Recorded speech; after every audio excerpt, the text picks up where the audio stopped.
नमस्कार शेतकरी मित्रांनो, सर्वप्रथम सगळ्यांना जय शिवराय।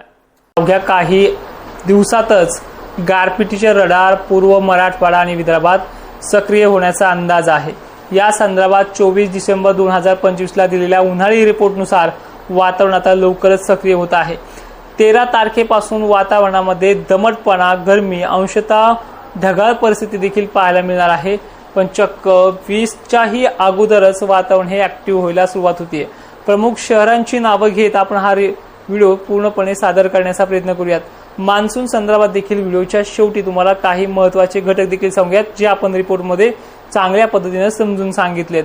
मित्रांनो, गारपिटीचे रडार नांदेड जिल्ह्यामध्ये, नागपूर जिल्ह्यामध्ये, गडचिरोली, चंद्रपूर, भंडारा, यवतमाळसह हिंगोलीमध्ये सुद्धा मॉडेलनुसार सक्रियतेचे प्रमाण दाखवत आहे। 17, 18, 19, 20 पर्यंत ही गारपिटीचे रडार मराठवाडा आणि विदर्भ भेटण्याचा अंदाज आहे। पश्चिम महाराष्ट्रामध्ये आणि खानदेशातही गरमीचे लेवल आणि पश्चिमी वाऱ्यासोबत येणाऱ्या बाष्पाचा कहर हा पाहायला मिळू शकतो। टक्केवारीनुसार किंवा व्याप्तीनुसार याचा देखील प्रचिती आपण पाहूयात, कारण की छत्रपती संभाजीनगरमधनं, बुलढाण्यामधनं, जालन्यामधनं तसेच परभणी, मराठवाड्यातल्या अनेक भागांमधनं फोनचा वर्षाव सुरू झालाय। व्हिडिओच्या माध्यमातून ऑलरेडी आपण हा व्हिडिओ संपूर्ण सादर केलेला आहे, तरी सुद्धा नवीन शेतकऱ्यांना हा अंदाज आपण पाठवण्याचा प्रयत्न करा। तर बघा, एक एक टप्पा समजून घेऊयात।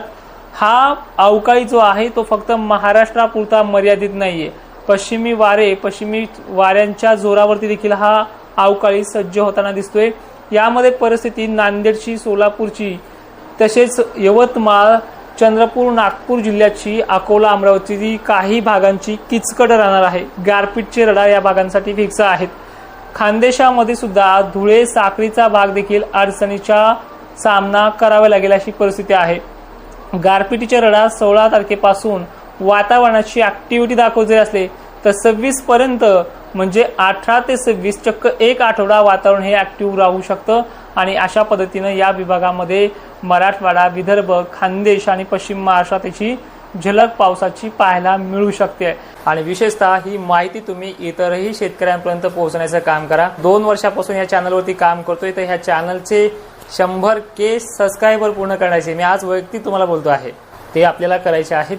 तर आता जिल्ह्यानुसार पहा, कोल्हापूर, सांगली, सोलापूर, पुणे, सातारा, कोकण किनारपट्टी, द्राक्ष उत्पादक किंवा आंबा उत्पादक शेतकरी या भागामध्ये सर्वाधिक चिंतेत वाटतोय। पण मित्रांनो, इथली टक्केवारी मॉडेलनुसार अजूनही कमी अधिक प्रमाणात दाखवत आहे। त्यामुळे धीर आणि संयम सुटू देऊ नका, हा रिपोर्ट तुम्हाला मागे सुद्धा सांगितलेला आहे। विदर्भ आणि मराठवाड्याची तुलना उष्णतेच्या बाबतीमध्ये अधिक गेल्या वर्षीच्या उन्हाळ्यापेक्षाही पारा चांगलाच वाढतोय। काही ठिकाणी 41 अंश तर काही ठिकाणी 42 अंश पार पलीकडे केलेला आहे। उन्हाळ्यातल्या यंदाच्या तापमानाचा रेकॉर्ड जळगाव सारख्या ठिकाणी, खानदेश सारख्या ठिकाणी आणि मराठवाडा, विदर्भासारख्या ठिकाणी बहुतांश भागांमध्ये 46 सुद्धा ओलांडू शकतो, अशी परिस्थिती यंदाच्या टेम्परेचरची आहे। तर आता वातावरण अधिकरित्या वादळी, अवकाळी, गारपिटीचे कोणते प्रमुख जिल्हे आहेत हे देखील तुम्हाला पाहण्याची उत्सुकता लागली, ते जिल्हे देखील पहा। संभाव्य शक्यता, जिल्हा ट्रॅक चेंजिंग होईल, तालुके चेंजिंग होईल जिल्ह्यानुसार। अकोला, अमरावती, नागपूर, चंद्रपूर, गोंदिया, भंडारा, यवतमाळ, नांदेड, परभणी जिल्हा, माजलगाव पट्टे, बीड जिल्हा, शहर परिसर, दक्षिण पश्चिम भागाचाही समावेश यामध्ये होतोय। अहिल्यानगरकरांना देखील यावेळी वातावरण वादळी वातावरणाचं राहू शकतं। त्यानंतर नाशिक क्षेत्राला म्हणावा असा आजही मॉडेलवरती धाक दिसत नाहीये, पण येवला सारख्या ठिकाणी, उत्तरेकडील भागासारख्या ठिकाणी, मालेगाव क्षेत्र या भागांचा समावेश आहे। छत्रपती संभाजीनगर मधल्या वैजापूर, गणगापूरमध्ये देखील 1-2 ठिकाणी अपवाद घडू शकतात। टक्केवारी मात्र मॉडेलनुसार इथे कमी दाखवली जाते। कन्नड, सिल्लोड या भागाचाही समावेश यावेळी होतो की काय असा डार्क एरिया या भागामध्ये बनलेला मॉडेलनुसार दिसतो आहे। सगळ्यात महत्त्वाचे अजून एक सांगतो की बऱ्याच शेतकऱ्यांना माझे अंदाज आवडतात, पण ते लाईकच्या माध्यमातून कळतं की 2000 शेतकऱ्यांना ते आवडतात। तर तुम्हाला माझे अंदाज आवडत असतील तर लाईक करा, कारण की बऱ्याच शेतकऱ्यांपर्यंत ते मेसेज पोहोचतो। बुलढाणा जिल्ह्याचाही खामगावचा समावेश हा वातावरणाच्या अवकाळीच्या रडारवरती पाहायला मिळतोय। मेहकर, सिल्लोड, पातूर या भागाचाही डार्क एरिया वातावरणाच्या संदर्भात पाहायला मिळतोय, म्हणजे गारपिटी सदृश्य भागांचा समावेश आहे। रिसोड, मंठा, त्याचबरोबर जिंतूर एरिया या सुद्धा भागांचा समावेश येणाऱ्या काळामध्ये आहे। तुम्ही म्हणाल मग ही तारीख कोणती आहे, तर तारखेची डिटेल फिक्स नाहीये। यामध्ये 18 तारखेपासून नांदेडचा आणि पूर्वेकडील भाग घेत हे वातावरण पुढे चालून 22-23 पर्यंत या आता घेतलेल्या नावांमध्ये बळकटी देऊ शकतो, अशी परिस्थिती आहे।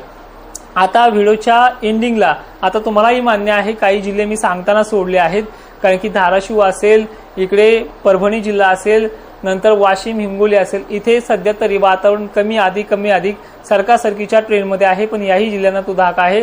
सोलापूरसह पुण्यासह महाराष्ट्राच्या सर्व जिल्ह्यांमध्ये गारपिटीचा वातावरणाचा शेड्यूल बनलेला आहे, पण जिल्ह्यामध्ये बदल होण्याचे चान्सेस 13 आणि 14 तारखेला सुद्धा आहेत। पण त्यानंतर मान्सूनचा रिपोर्ट 2 मिनिटांमध्ये समजून घेण्याचा प्रयत्न करूयात। यंदाही उन्हाळा कडक गेलाय, पावसाही त्याच ताकदीने कडक जाईल, मान्य आहे। गेल्या वर्षी म्हणजे 2024ची टक्केवारी पेक्षाही मान्सून यंदा कमी आहे, पण धोधो बरसणार आहे। मान्सूनचा ट्रेंड चांगला राहणार आहे, मान्सून परतीचा पाऊस बरा राहणार आहे। मान्सूनला तर ह्यावेळी चक्रीवादळाचा अडथळा जूनमध्ये सांगितलेलाच आहे। अल्निनोचा इफेक्ट आहे असं संपूर्ण मोठ्या संस्थेने देखील व्यक्त केलेलं आहे। मग आपल्या अल्निनोचं एक्सप्लेनेशन कसं आपण फेसबुकवरती युट्यूबवरती सांगितलं आहे, तो देखील व्हिडिओ पाहून यावा, नंतर तुम्हाला अल्निनोची ताकद किती राहिली संभाव्य शक्यता सांगतो। मान्सून काळामध्ये किंवा जून पेरणीच्या काळामध्ये मान्सून थोडा परेशान करेल, पण अचूक अंदाजाने तुमच्या पेरणीला देखील सक्सेस करण्यासाठी आपलं तोडकर हवामान अंदाज फॉलोअप करून ठेवा, नक्कीच त्यावेळी साथ देण्याचा प्रयत्न करेल। मित्रांनो, मान्सूनची स्थिती आणि मान्सूनच्या परतीच्या पावसामध्ये आपण एवढा का उत्साहीपणा किंवा चांगला पाऊस असा का सांगतोय, यामध्ये आयोडी फॅक्टर आणि एमजीओ फॅक्टर ह्यावर्षी चालणार आहे, कारण की आयोडी फॅक्टर आणि एमजीओ फॅक्टर हा दोन्ही घटक जो आहे तो उष्णतेवरती अवलंबून असतो। आफ्रिकन देशासारख्या, ऑस्ट्रेलियन देशासारख्या होणाऱ्या बदलाच्या वातावरणाचा तो आपण भाग निवडलेला आहे, त्यामुळे त्याच आयोडी फॅक्टरमुळे आणि एमजीओ फॅक्टरमुळे मान्सूनच्या जी कमकुवत अल्निनो काळातल्या होणाऱ्या बिघाडीमुळे ती सुधारणा स्पष्टपणे दिसते। त्याचं एक्झाम्पल सुद्धा कोणत्या वर्षी अल्निनो असताना धोधो पाऊस पडला हे देखील त्याच रिपोर्टमध्ये सांगितलेलं आहे। रिपोर्ट संदर्भात कुठलीही शंका बाळगू नका। आजचा हा दिलेला रिपोर्ट हा 5वा रिपोर्ट आहे, त्यातले गेले 4 ते 5 रिपोर्ट आपले पुन्हा सक्सेस झालेले आहेत, त्यामुळे काळजी करू नका। विषय विनंती अशी आहे, मान्सून परतीचा पाऊसच आपल्याला विहिरीच्या पाण्याचा प्रश्न सोडेल, मान्सून काळातला पाऊस हा मात्र तितका प्रश्न सोडवणार नाहीये आणि तो सोडवतही नसतो। आणि एक विनंती अजूनही आहे, तुम्हालाही माहिती आहे गुढीपाडव्यानंतर झालेला पाऊस हा पुढच्या पावसाळ्याचे चांगले संकेत देतोय, ते देखील तुम्ही यंदा पहा।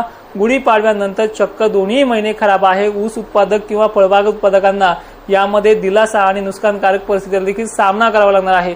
ऊस उत्पादक शेतकऱ्यांना यंदा थोडा दिलासा मिळू शकतो, संभाव्य शक्यता मराठवाडा, दक्षिण महाराष्ट्र, पश्चिम महाराष्ट्र, विदर्भातही यंदा तो दिलासा मिळणार आहे उन्हाळ्यातल्या पावसासंदर्भात।